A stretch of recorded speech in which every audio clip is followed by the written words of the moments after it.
અયોધ્યામાં હિન્દુઓના આસ્થાના સ્થાન રામ મંદિર નિર્માણમાં સંઘર્ષના 500 વર્ષના ઇતિહાસને દર્શાવતી સબકે રામ સિરીઝમાં આજે 45મા એપિસોડમાં આપણે જોઈશું કે લાંબી રાહ જોયા બાદ આખરે 1986માં એ દિવસ આવ્યો જ્યારે ગર્ભગૃહનું તાળું ખોલવામાં આવ્યું. તાળું ખોલવાના 1 વર્ષ પહેલા એટલે કે જાન્યુઆરી 1985માં ઉમેશચંદ્ર પાંડે નામના યુવા વકીલે ફૈઝાબાદના મ્યુનિસિપલ મેજિસ્ટ્રેટની કોર્ટમાં અરજી દાખલ કરી હતી.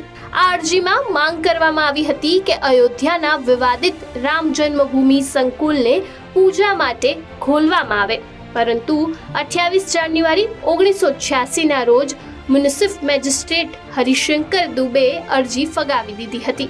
આ પછી ઉમેશચંદ્ર પાંડે આ અંગે સેશન કોર્ટમાં પહોંચ્યા હતા. ત્યાં 1 ફેબ્રુઆરી 1986ના રોજ જિલ્લા અને સત્ર ન્યાયાધીશ કૃષ્ણ મોહન પાંડેએ સુનાવણી હાથ ધરી અને નિર્ણય સુરક્ષિત રાખ્યો.